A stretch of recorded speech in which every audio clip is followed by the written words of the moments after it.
small history of how the structure of the atom, the talks and the theories started developing, which would be Bohr model. But I don't want to spend too much time on Bohr model because this model was not proven to be correct. You know, when it came out for the time, it was amazing and it worked very well, and Bohr was able to explain a lot of properties of the atoms, of light.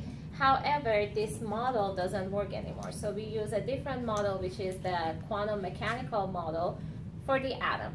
But for the Bohr model, some of the basics and fundamentals of this model we still needed for the quantum mechanical model.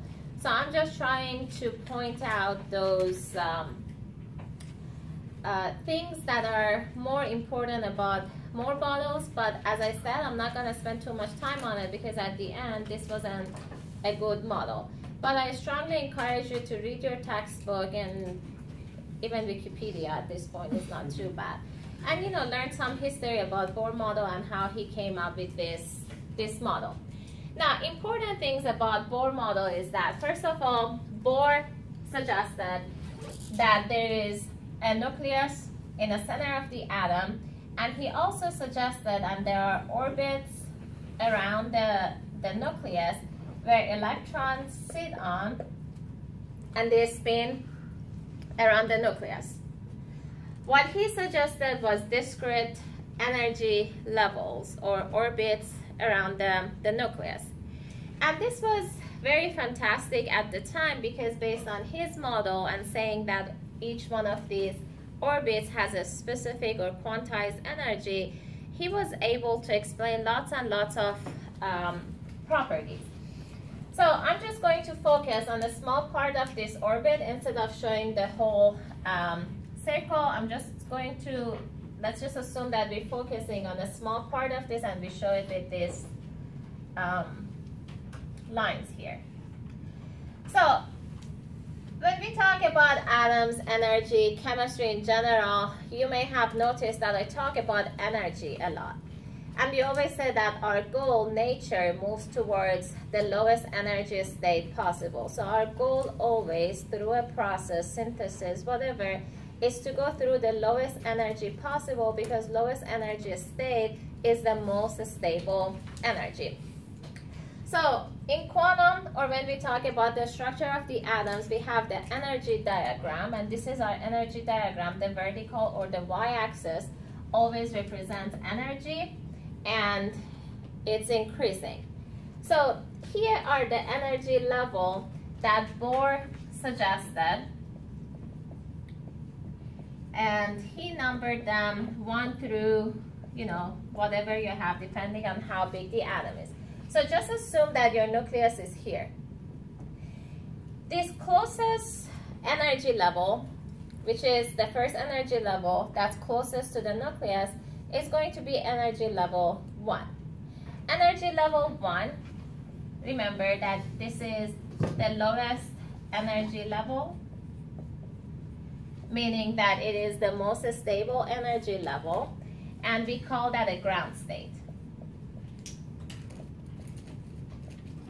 Now, as you get further away from the nucleus, the energy of this energy level increases, meaning that energy level 2 has a higher energy than energy level 3, 3 more than 4, 4 more than 5. So last class we talked about excitation and relaxation of electrons and how you can excite one electron from a lower energy state to a higher energy state, and in order to do this, we talked about the fact that we're going to need to provide energy. So this delta E is the energy required to get the electron excited from energy level 1 to energy level 4, for example. And we learned how to find this energy that's required to excite the electron based on the Rydberg energy. So this process, getting the electron from lower energy state to a higher energy state, is called excitation. It's funny, all the purple ones are black. Excitation. We also talked about relaxation. we say that once you excite this electron, as long as you have a source of energy, the electron is going to stay here. But as soon as you stop the source of energy, electron is not happy in this higher energy states and wants to be more stable. More stable, meaning that the electron wants to have a lower energy, meaning that it wants to fall back to lower energy states. And I mentioned that this falling back to lower energy states could be like one step, could be, you know, two, or all at once. These are called relaxation. That's when the electron falls from a higher energy state to a lower energy state. Now remember, relaxation meaning giving off energy. And you can still find the amount, the quantity of energy that's given off from the Rydberg equation. And that energy, depending on what the transition is, we can relate that to the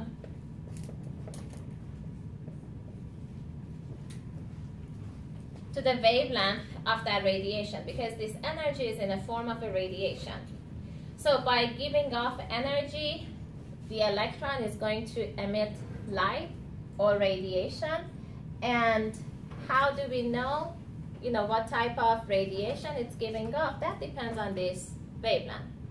Now, if the delta E, or from the relaxation, you get radiation, which is in the UV vis region, you can see the colors, for example. This lambda wavelength could be in the microwave region. It could be in the radio frequency. It could be in X-ray, or it could be in gamma ray. But from this relaxation, emission of light, that's how we get different types of radiations. So good things about Bohr model, first of all, is the presence of these energy levels. That was huge, what Bohr suggested. In the new model, which is a quantum mechanical model, we still believe that there are energy levels around the atom. We still believe that nucleus is in the center, and there are energy levels around the nucleus where electrons sit in and they spin around the nucleus. And we still believe that, as you get further away from the nucleus, the energy of these energy levels, and hence the energy of electrons in those energy levels, is going to increase. And when it increases, it means that those electrons are not all that stable. Now the question is that why? Why is it that we think as we get further away from the nucleus, the energy is increasing and the electrons become less stable or less attached to the nucleus? Why is that? Why is it that I tell you, for example, the energy that requires to take the electron in the first energy level is a lot more than the energy that's required to take away the electron that is in the fourth energy level? Why is that?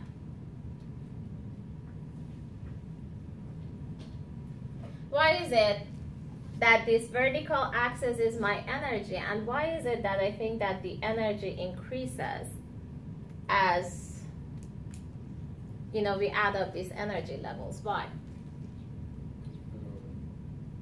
Because you're further away. Further away from what? From the orbitals, the shells. No, yes, sir. Does it have to do with the nucleus? Yes, what about the nucleus? Is it the protons, the charge of the protons? Yes, and what? That's good. Nucleus, protons, what's the charge of protons?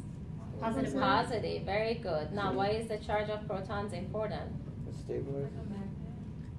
For what? The electrons. The electrons, very good. So I'm talking about this energy level, and remember that on these energy levels, that's where the electrons are going to be. So as the energy of these energy levels increases, it means that the energy of the electron in there increases too. And why is that? Because keep in mind that nucleus is here, and it has protons, positive charge. Electrons have negative charges.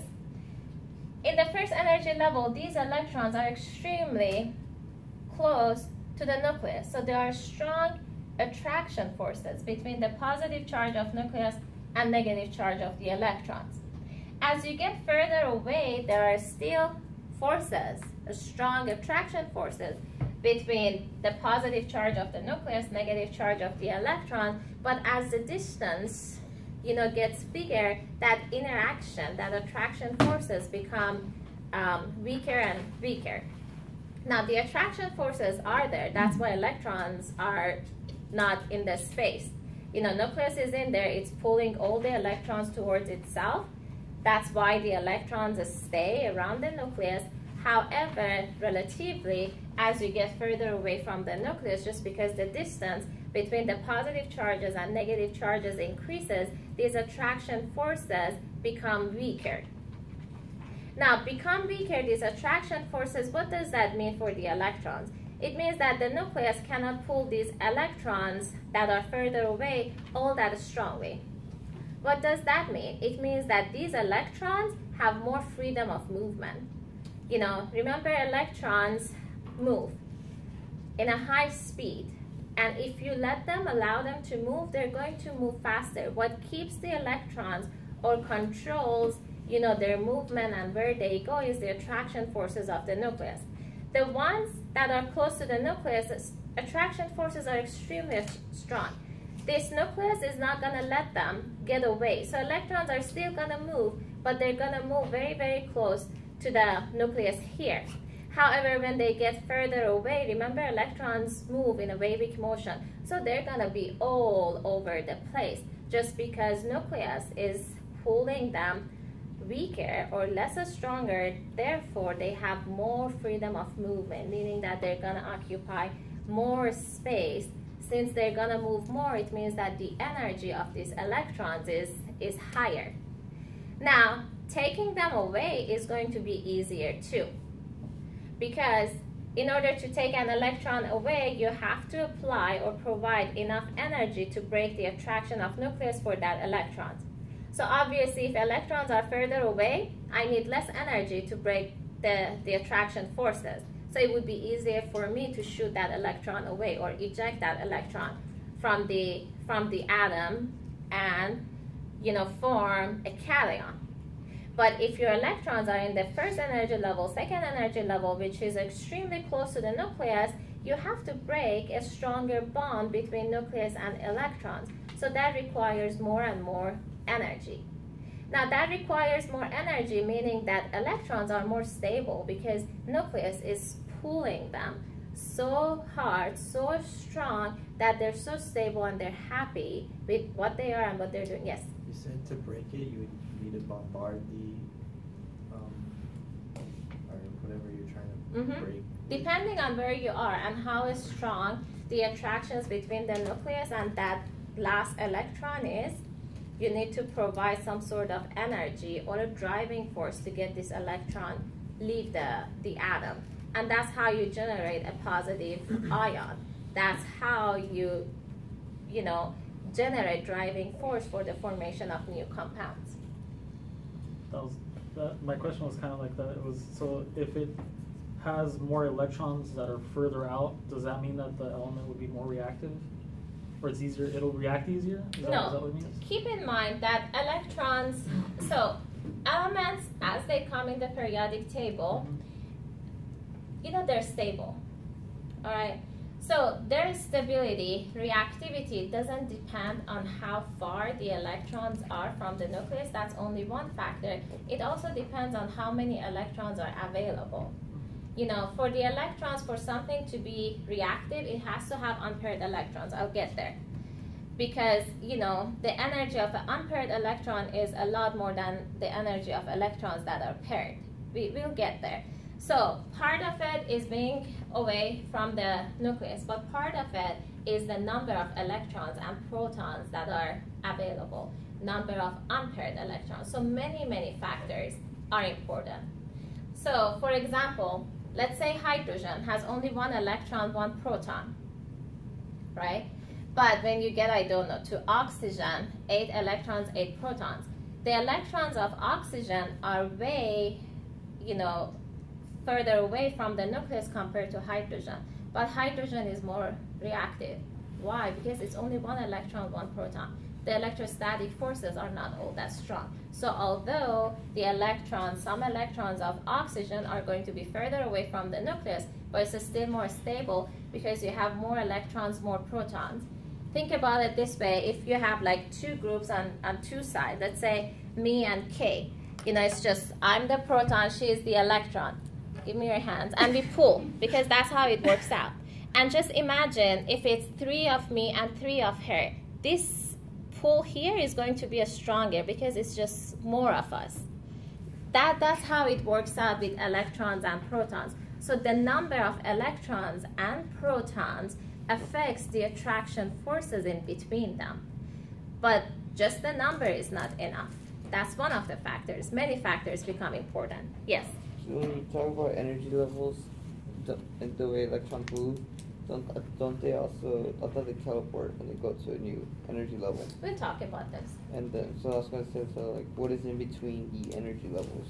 Let's get there. That's what I'm talking about. So he's asking what is in between the energy levels, and that was my next comment here. So in a new quantum mechanical model, I believe that there are energy levels, but no discrete energy levels. What does that mean? It means that there is no such a thing as saying, okay, nucleus is here, first energy level is here. Now I have this empty space in between nucleus and energy level, electron sits here and spins around the nucleus. No. Now in a quantum mechanical model, we know that electron has a dual nature. It's a particle which moves like a wave. It's not truly a particle, it's not truly a wave. Both of them. So what that means is that since electron has a wavic motion, it's going to move like that all around the nucleus. Then what that means is that I don't have an empty space, or I don't expect an empty space between the nucleus and first energy level.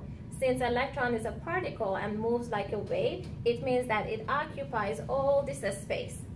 Where is the electron? I don't know. Heisenberg's uncertainty equation. It could be anywhere, but at a particular time, I can't point out and say, you know, just right now the electron is here. No. There is no such a thing. We just know that the electrons have a wavic motion and they occupy space just because they move like a wave, and what they leave behind is a cloud of electrons, meaning that we don't see the electrons as a particle. If it was a particle, you would say, okay, electron is here and here and here. So meaning that if it's here and here, there is an empty space between them. But no, it's like a wave. There is no empty space between them. So now we define this first energy level as the energy level in which the probability of finding the electron is the most, meaning that now our first energy level is anywhere here. So there is no empty space. The electrons could be anywhere. Now when I talk about the second energy level, same thing. It could be anywhere here, and I don't know where. So the electrons could be anywhere in this space, and we don't know exactly where. So we define this energy level as a space in which the probability of finding the electron is the most. Now, we still believe that, you know, as you get further away from the nucleus, the energy increases. But now, since we don't have discrete energy levels, it means that there is no such a thing as a border or margin in between the energy levels. So in a space, I can't point and say, you know what, right here, energy level 1 ends, and here, energy level 2 starts. It's a gradual change from one energy level to another energy level. Doesn't it also go on forever? Huh? Doesn't it also keep going? Yeah. So like, For as many electrons as you have. Yes. What's the question, Sam? Also, I would say the only thing correct about Bohr's model is that there are energy levels. There are energy levels as you get further away from the nucleus, yes, and relaxation, excitation, quantized energy. Those are the things that are true and good parts of the Bohr model. Bohr model works perfectly for a hydrogen atom, because for the hydrogen atom, you have only one electron. But as you move to helium, there are many other factors that become important. You know, now you have 2 electrons. So these two electrons on Bohr model, let's just say Bohr model, they're supposed to sit here and spin around the nucleus. So how is it? Do they both go turn this way? Do both go this way? Does one of them go this way, the other one goes that way, and they hit each other at some point? So these are all the questions that need to be answered, and Bohr model wasn't able to answer all these questions. For hydrogen atom, it works.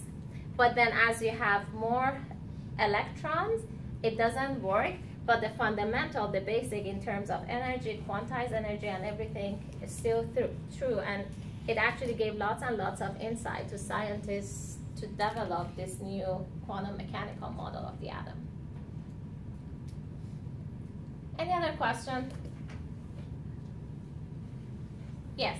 I'm just confused about Bohr's model. So it did say that there were energy levels, but... Discrete energy levels. So he looks at them as orbits. Okay, but in actuality there are no discrete? No.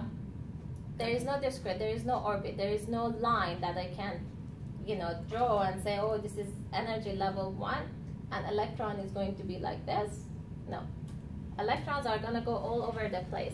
Bohr doesn't take into account the dual nature of the electron. Bohr looks at electrons as just particles. Particle is anything that has a mass. But now we know that electrons move like a wave. That's what the difference is. Any other question? So now what I want to focus on is the energy levels. Remember I said now in energy levels we're talking about the space in which the probability of finding the electrons is the most. Now if this is the space this electron can reside, what is the properties of this space? Because since electron is in this space, the properties of the electron and most importantly the energy of this electron would depend on the energy of this space. So the energy of electron in this space is different than the energy of electron in this space, so on and so forth. Now we're talking about a space. What is important to us in order to understand the property of the electrons is understanding the property of this space. So what is important in the properties of a space? What are the things that we care about and what are the things that scientists were curious about? About this space, the size of the space is important, right? Because if it's bigger, then that means we can fit more electrons in it. So the size of the space becomes important. The size of energy level 1, energy level 2, energy level 3 is important because the bigger that energy level, that space, the more electrons you can fit in it. The other thing that becomes important is the energy of these energy levels. Because electrons are in this space. So the energy of the electron is going to match the energy of that space. So for us, it's important to know what the energy of each space is. That way we know what the energy of the electron is. The other thing that's important for us is the shape of this space.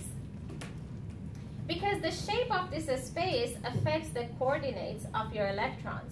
Remember I told you the other day that in theory, in chemistry, everything is spherical. Individual atoms are spherical, ions are spherical, molecules as small as H2O, as big as big clusters, they're still spherical too. Spherical meaning that 3 dimensions, meaning that in a space, coordinates become important, X, Y, Z becomes important. So if I'm looking at the electron, is it here in a space or is it over there? And it is important. Why is this important? Because when I'm trying to pair electrons to form new molecules, I have to aim for the electrons that are available. Let's say this is one electron in the y-axis, in this coordinate, and I'm getting another electron which is available to form a bond from another atom. And in that atom, the electrons that I have available appears to be on the x-axis. Now these two are approaching. Do these two electrons even meet to talk and connect and form a bond? They don't. They will talk with each other. They will, communicate, form a bond only if they are on the same coordinate, otherwise they never meet. So the coordinate, the location of the electrons in this space becomes extremely important when you design to make molecules, because you have to pair these unpaired electrons, the electrons that are available, and if you don't know where they are in the space, how are you gonna make them react with each other? How are you gonna make them, form bonds? This would also help us design molecules in a shape that we want to. Knowing where electrons are, I can control and make a cubical molecule. I can control and make a hexagonal molecule. I can make octagons. It's just the ability that you have in order to design. And these are extremely important because remember, our goal is not just to make compounds. It's just not to make bonds. We want to make compounds that have the properties that we're looking for. So just making something bond with each other is not important. The shape becomes important too because that affects the space. Yes? How would you see the shape of the molecule that you make? I tell you, first of all, everything is spherical at the end. The unit cell of the molecule is going to be different, meaning that where the atoms are. So your friend is asking, how do you see the shape of the molecules you make? The answer to that question is not easy. You don't see it. But think about it this way, like ice cube, or I don't know, sodium chloride. Have you ever looked at sodium chloride, like 1 grain of sodium chloride under a microscope? When you look at it just like that, the crystals, what do they look like to you? They look like, round and spherical, right? Like when you use table saw. Oh yeah. What are the particles? What shape are they? Circle? You think it's circle, right? But if you look at it under a microscope, they're not. They're cubic. They're cubical. But you don't see it with naked eye. But this is how sodium chloride looks like. It's cubical. Meaning that where the sodiums and chlorines are, so sodium and chlorines are in the form of a cube. But you don't see it. You see it under a microscope. Not any microscope.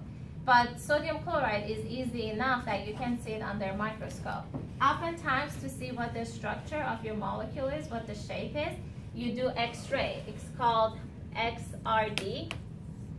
And it's called single crystallography. So you get a single crystal and you do X-ray. When you do X-rays, I know you have a question. No, actually, yeah, go ahead, because XRD is just X-ray.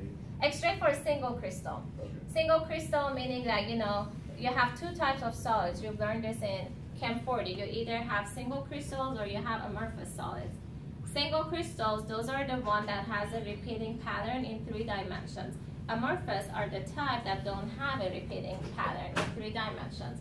So depending on the type of your solid, the type of characterization technique you do on them are different. So you either have powder X-ray or you do single crystal XRD.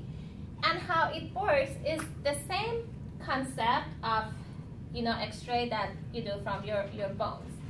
Do you know how it works, the X-ray from your bones? How do we get the picture? Bounces off the calcium. Very good. So how it works is that when you go take the X-ray, they bombard your bones, the thingy that they put here, they bombard it with X-ray radiation. So the X-ray radiation hits, for example, your hand. And it has 2 options. When it hits your hand, it either hits the bone or it hits the tissue and meat or whatever is in there. So if it hits the bone, which is calcium carbonate in there, it's heavy because you have calcium metal in there. So it's a heavy surface. It bounces back. Just think about it as throwing a tennis ball, into a wall. Because the wall is a hard surface, it bounces back. So when you do X-ray, they shoot these X-ray beams to your hand, and whenever that X-ray hit your bone, it's going to bounce back. When it bounces back, there is a detector here that takes a picture of all the beam that's bounced back. So from that, you get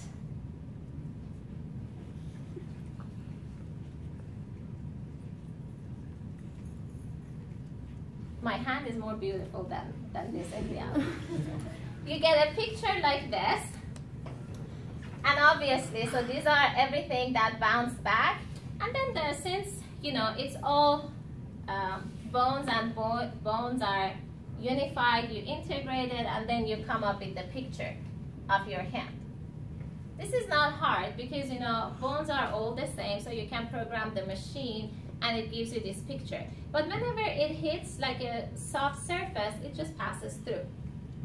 The same concept is used for single crystals of molecules. So you get a single crystal in this case, and there are reasons for it, and you bombard it with a nuclei. Now, for this, because some atoms are heavier, you know, you need a stronger. So the source of X-ray is going to be different. Now, so you shoot it through. When you shoot it, it hits either the atoms or it hits the empty space in between the atoms. When it hits the atom, it bounces back, and you take a picture or you record the intensity of the beam that's bounced back. And then if it passes through, it passes through. So at the end, what you get out of an X-ray, and sometimes you need to collect this data overnight sometimes, and I can show you a picture of that. And you know, you put your crystal on a mount, you close, it keeps shooting it with X-ray, and it turns around, so in 360 degree, it collects all this data, and at the end, you get, I don't know, thousands and millions of data, and then you have to work through that data and try to interpret and solve a puzzle and see what your structure looks like. But things to keep in mind is that the heavier the nucleus, the stronger is the intensity of the beam. So that's one reason. And once you get all that data, you integrate, you work it up, and you work years, like 5 years or more, to figure out what the structure of these atoms are. It's a lot of work, but it's possible. The technique is called XRD. The instrument by itself, the cheapest one, are like $500,000 and so. That's what you do in research lab, and these are cheap. They're not that bad. I did that for 7 years. That's what my PhD was, single crystals, the XRD. I should get into selling the equipment. Who would want an XRD that's like the size of, you know, half of this room? Yeah. Do you think they'll ever be able to make it even smaller? Yeah, why can't you make them smaller, miss? You need that. So you don't need too much. It's bigger because you want to be safe. You don't want any X-ray to leak everywhere. And keep in mind, you know, this is the machine that's going to bombard your crystals with radiation. There is an engine. The engine gets hot. You have to have a chiller in there. It's a lot that goes in there. You have a mount that has to move. There has to be a rotor in there that does this, and it's a lot of things. You have to have detectors in there.